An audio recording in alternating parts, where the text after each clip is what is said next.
श्री कृष्ण। श्रीमद् भगवद गीता अध्याय 3 श्लोक संख्या 43 पढ़ते हैं। एवं बुद्धेः परं बुद्ध्वा संस्तभ्यात्मानमात्मना जहि शत्रुं महाबाहो कामरूपं दुरासदम्। एवं बुद्धि परम बुद्ध्वा संस्तभ्य आत्मानं आत्मना जहि शत्रुं महाबाहो काम रूपम दुरासदम।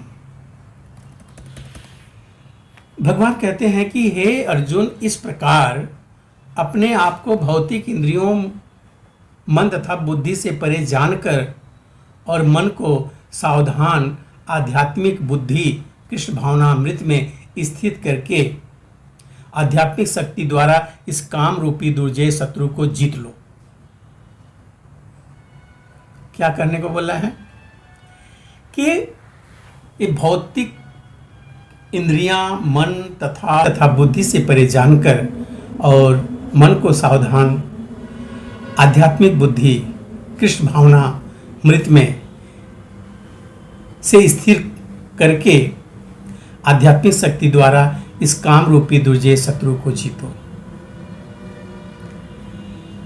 भगवत गीता का तृतीय अध्याय मनुष्य को निर्देश देता है कि यह निर्विशेष शून्यवाद को चरम लक्ष्य न मानकर अपने आप को भगवान का शाश्वत सेवक समझते हुए कृष्ण भावनामृत में प्रवृत्ति हो। भौतिक जीवन में मनुष्य काम तथा प्रकृति पर प्रभुत्व पाने की इच्छा से प्रभावित होता है। प्रभुत्व तथा इंद्रिय तृप्ति की इच्छाएं बद्ध जीव की परम शत्रु हैं, किंतु कृष्ण भावनामृत की शक्ति से मनुष्य इंद्रियों, मन तथा बुद्धि पर नियंत्रण रख सकता है। इसके लिए मनुष्य को सहसा अपने नियत कर्मों को बंद करने की आवश्यकता नहीं है, अपितु धीरे धीरे कृष्ण भावनामृत विकसित करके भौतिक इंद्रियों तथा मन से प्रभावित हुए बिना अपने शुद्ध स्वरूप के प्रति लक्षित स्थिर बुद्धि से दिव्य स्थिति को प्राप्त हुआ जा सकता है। यही इस अध्याय का सारांश भी है। सांसारिक जीवन की अपरिपक्व अवस्था में दार्शनिक चिंतन तथा यौगिक आसनों के अभ्यास से इंद्रियों को वश में करने के कृत्रिम प्रयासों से आध्यात्मिक जीवन प्राप्त करने में सहायता नहीं मिलती।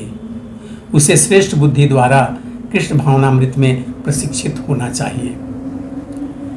इस प्रकार यहाँ पे कर्मयोग का जो तृतीय अध्याय था श्रीमद् भगवद गीता का, वो यहाँ पे पूर्ण होता है।